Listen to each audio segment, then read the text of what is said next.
Hi everyone. మీరు ఒక కంపెనీలో ఇన్వెస్ట్ చేసే ముందు ఆ కంపెనీ యొక్క పీ/ఈ రేషియో చూస్తున్నారా? చాలా మంది స్టాక్ మార్కెట్ బిగినర్స్ పీ/ఈ రేషియో గనక తక్కువ ఉంది అని అంటే అలాంటప్పుడు అది చీప్ కంపెనీ, ఈజీగా మనం కొనొచ్చు.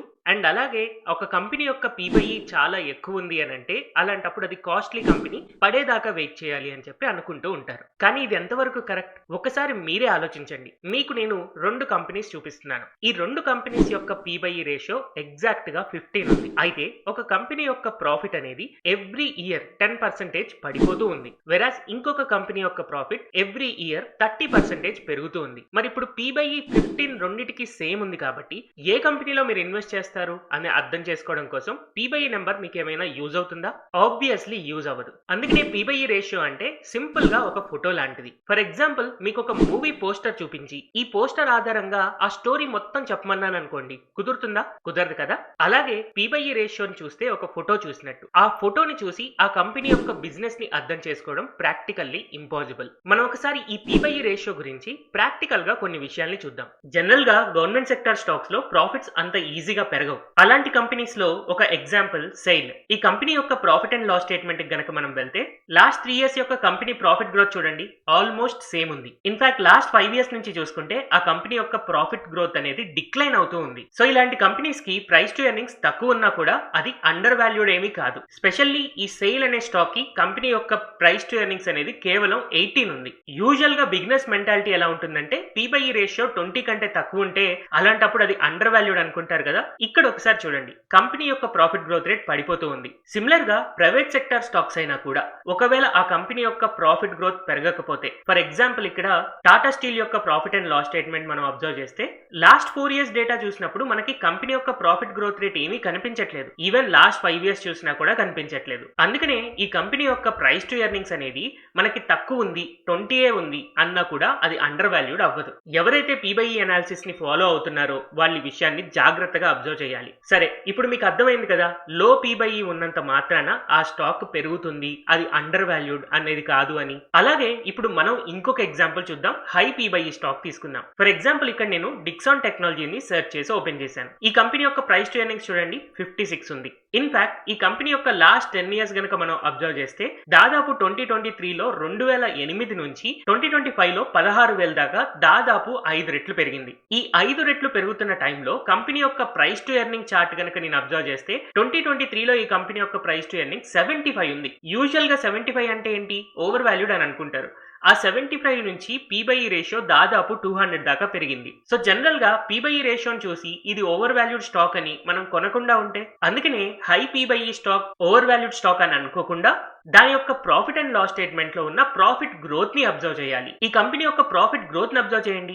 160 crores నుంచి 190 crores, 255 crores, 375 crores, 1233 crores ఇలా కన్సిస్టెంట్ గా ఆ కంపెనీ యొక్క ప్రాఫిట్ ఎవ్రీ ఇయర్ 40-50% గ్రో అవుతుంది. అందుకనే ఈ హై పీ/ఈ దాదాపు 75 పీ/ఈ ఉన్నా కూడా, లేదా ఈ రోజు 56 పీ/ఈ ఉన్నా కూడా ఇది జస్టిఫైబుల్ అని మనం అనుకోవచ్చు. అంటే ఇది ఫెయిర్లీ వాల్యూడ్ అని అనుకోవచ్చు. నెక్స్ట్ ఇంకా బిగినర్స్ చేసే చాలా కామన్ మిస్టేక్ ఏంటి అంటే కంపెనీస్ టు కంపెనీస్ పీ/ఈని కంపేర్ చేస్తారు. ఫర్ ఎగ్జాంపుల్ ఇక్కడ డిక్సాన్ యొక్క ప్రైస్ టు ఎర్నింగ్స్ 56 ఉంది. వేరాస్ నేను టైటాన్ కంపెనీ ఓపెన్ చేస్తున్నాను, దీని యొక్క ప్రైస్ టు ఎర్నింగ్ 78 ఉంది. ఇప్పుడు టైటాన్ యొక్క పీ/ఈతో కంపేర్ చేసుకుని డిక్సాన్ అనేది అండర్ వాల్యూడ్ స్టాక్ అని అనుకుంటారు. ఇలాగా వేరే వేరే సెక్టార్లకు సంబంధించిన స్టాక్స్ ని పీ/ఈ అనేది అస్సలు కంపేర్ చేయకూడదు. జనరల్ గా ఒక సెక్టార్ మారింది అని అంటే ఆ ప్రపంచం కంప్లీట్ గా మారిపోయినట్టే. ఏ సెక్టార్ లో ఉన్న స్టాక్స్ ని ఆ సెక్టార్ లో ఉన్న పీ/ఈస్ తోనే కంపేర్ చేయాలి. అది కూడా మనం ఒక 2 కంపెనీస్ కి పీ/ఈ కంపేర్ చేస్తున్నాము అని అంటే ఆ కంపెనీ యొక్క ప్రాఫిట్స్ ఆల్మోస్ట్ ఈక్వల్ గా పెరుగుతూ ఉండాలి.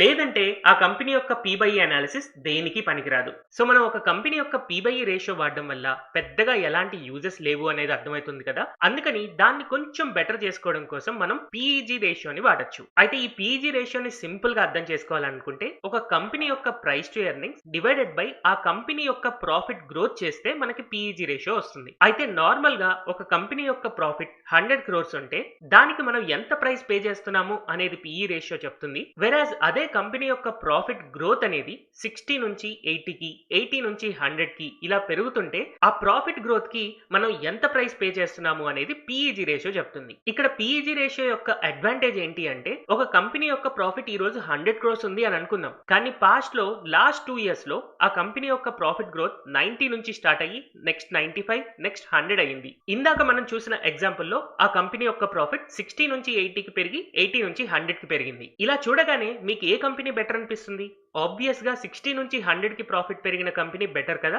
కాబట్టి ఈ రెండు కంపెనీల యొక్క పిఈజీ రేషియో చూసినప్పుడు ఆబ్వియస్ గా ఫస్ట్ కంపెనీ యొక్క పిఈజీ రేషియో చాలా తక్కువ ఉంటుంది. ఇలా యూస్ చేయడం వల్ల నార్మల్ పిఈ రేషియో కంటే పిఈజీ రేషియో అనేది మనకి ఇంకొంచెం వరకు బెటర్ గా హెల్ప్ చేస్తుంది. అండ్ జనరల్ గా పిఈ రేషియోని వాడుతున్నప్పుడు మనకుండే బేసిక్ ప్రాబ్లం ఏంటి? ఒక కంపెనీ యొక్క ప్రైస్ టు ఎర్నింగ్స్ 15 ఉండి ఇంకొక కంపెనీ యొక్క ప్రైస్ టు ఎర్నింగ్స్ 40 ఉంది అని అనుకోండి. మనం 15 ఉన్నదాన్ని అండర్ వాల్యూడ్, 40 ఉన్నదాన్ని ఓవర్ వాల్యూడ్ అని అనుకుంటాం. కానీ ఇదే కేసులో ఫస్ట్ కంపెనీ యొక్క ప్రాఫిట్ గ్రోత్ రేట్ 5% ఉండి సెకండ్ కంపెనీ యొక్క ప్రాఫిట్ గ్రోత్ రేట్ 40% ఉంటే పిఈజీ రేషియోస్ ఫస్ట్ దానికి 3 అండ్ సెకండ్ దానికి 1 అని వస్తాయి. ఇలా చూడగానే ఆబ్వియస్ గా మనకి ఫస్ట్ కంపెనీ కంటే సెకండ్ కంపెనీ మంచి ఇన్వెస్ట్మెంట్ అని ఈజీగా అర్థం అవుతుంది. సో జనరల్ గా పిఈజీ రేషియోలో ఉండే థంబ్ రూల్ ఏంటి అంటే ఒకవేళ పిఈజీ రేషియో లెస్ దెన్ 1 ఉంటే అది అండర్ వాల్యూడ్ స్టాక్ అని అనుకోవచ్చు. ఒకవేళ ఈక్వల్ టు 1 లేదా వెరీ క్లోజ్ టు 1 ఉంది అని అంటే అది ఫెయిర్లీ వాల్యూడ్ అనుకోవచ్చు. అదే ఒకవేళ పిఈజీ రేషియో 1 కంటే చాలా ఎక్కువ ఉంది అని అంటే అలాంటప్పుడు అది ఓవర్ వాల్యూడ్ స్టాక్ అని అనుకోవచ్చు. కాకపోతే మీరు ఏ వెబ్సైట్ చూసినా కూడా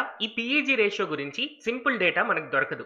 దీనికి మెయిన్ రీజన్ ఏంటి అంటే పిఈజీ రేషియోలో పీబైఈని ఎవరైనా క్యాలిక్యులేట్ చేస్తారు, ఎందుకంటే అది పాస్ట్ పర్ఫార్మెన్స్ కాబట్టి. కానీ గ్రోత్ రేట్ తీసుకోవాలి అని అనుకున్నప్పుడు ఆ కంపెనీ యొక్క ప్రాఫిట్ గ్రోత్ రేట్ ని last 1 year profit growth rate తీసుకోవాలా, లేదా లాస్ట్ 3 years యొక్క యావరేజ్ ప్రాఫిట్ గ్రోత్ రేట్ తీసుకోవాలా, లేదా లాస్ట్ 5 years యొక్క యావరేజ్ ప్రాఫిట్ గ్రోత్ రేట్ తీసుకోవాలా, లేదా ఫ్యూచర్ ఎస్టిమేట్స్ తీసుకోవాలా, ఇలా చాలా కన్ఫ్యూజన్స్ ఉంటాయి.